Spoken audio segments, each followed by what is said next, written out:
کہ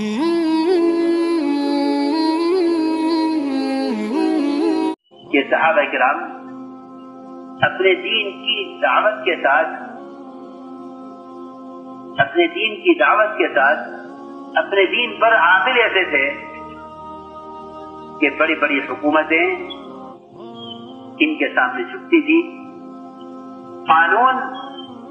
یہ قانون کے تابع نہیں تھے، قانون ان کے تابع تھا. یہ شکل کے تابع نہیں تھے، شکل ان کے تابع تھی. یہ سمندر کے تابع نہیں تھے، سمندر ان کے تابع تھے.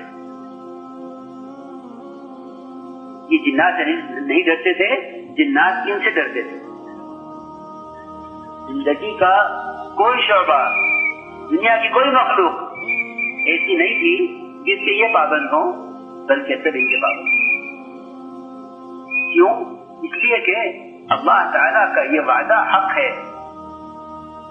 کہ تم میری طرف لوگوں کو لے کر آ، میں اپنی ساری مخلوق کو تیری خدمت میں لگا دوں. یہ اللہ کا دستور ہے، اس کے یہاں کوئی کام دستور کے خلاف نہیں ہوتا. ان تنصروا اللہ ینصرکم، یہ تمام صحابہ کرام کی تمام صحابہ کے غیبی تائیدات کا جو خلاصہ ہے وہ یہ ہے، ان تنصروا اللہ ینصرکم، کہ میں تمہارا مددگار اس شرط کے ساتھ ہوں کہ تم میرے دین کے مددگار رہو. اس لیے میرے دوستوں، بزرگوں، عزیزوں، سب سے اہم مسئلہ دین کے جاننے کا نہیں ہے، دین پر استقامت کا ہے. دین پر استقامت، وہ استقامت جو ہوگی، وہ استقامت کی قوت جو پیدا ہوگی، وہ دعوت اللہ سے پیدا ہوگی. یہ اللہ تعالیٰ کا دستور ہے، یہ اللہ کا دستور ہے کہ مسلمان کو اپنے دین پر استقامت، وہ دعوت اللہ سے ہی باقی رہے گی. اگر یہ دعوت چھوڑ بیٹھے گا تو یہ مظلوم ہو جائے گا. آپ اندازہ کیجئے،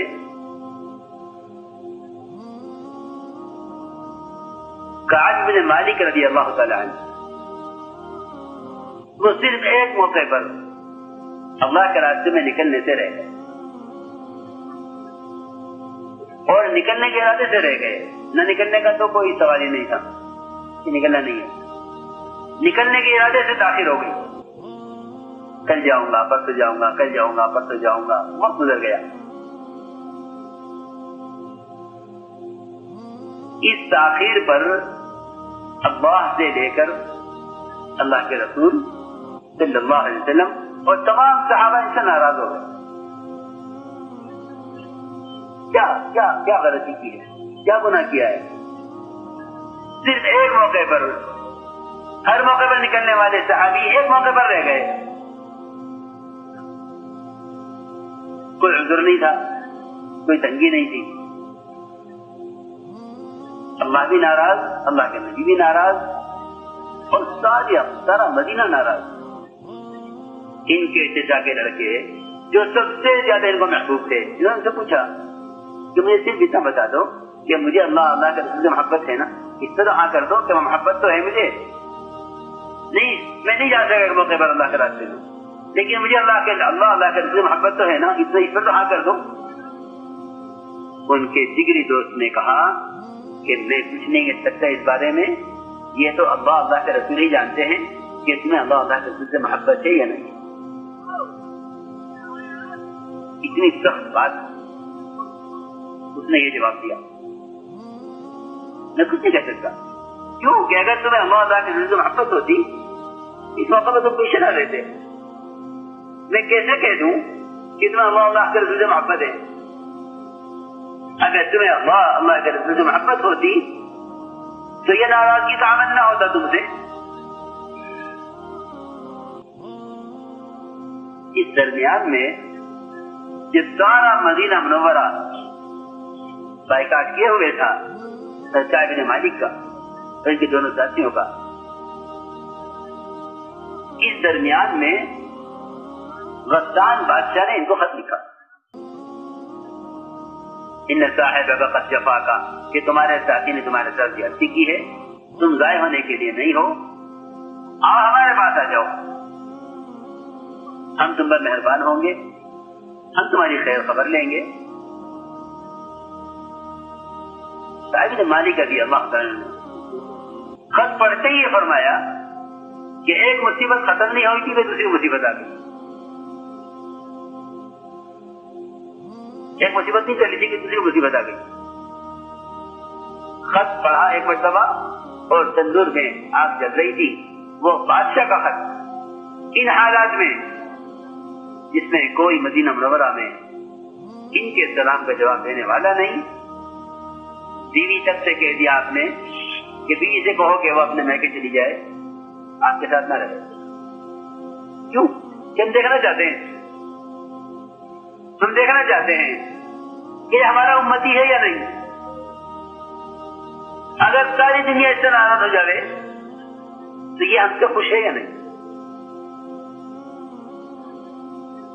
میں جو عرض کر رہا ہوں میں بہت ضروری بات عرض کر رہا ہوں، یہ ایک امتی ہے، ہمیں یہ دیکھنا ہے کہ ان سب کے بائیکاٹ کرنے کے بعد آپ کو اللہ کے رسول سے کیسی محبت ہے۔ ایسا تو نہیں کہ جب آپ پر کوئی حال آئے تو آپ اپنا دین بدل بیٹھے یا ان کا مذہب چھوڑ کر کسی اور کے پیچھے ہو لیں، ایسا تو نہیں۔ صحابہ کے امتحان قدم قدم پر اس لیے ہوتے تھے کہ اب تک کی دعوت اور تبلیغ میں لگ کر کتنی پختگی، کتنی استقامت آئی، اور واقعی سارے قصے کا خلاصہ یہی ہے۔ لوگ بیان کر کے گزر جاتے ہیں اور سمجھتے نہیں کہ اللہ تعالیٰ اس واقعے سے چاہتے کیا تھے۔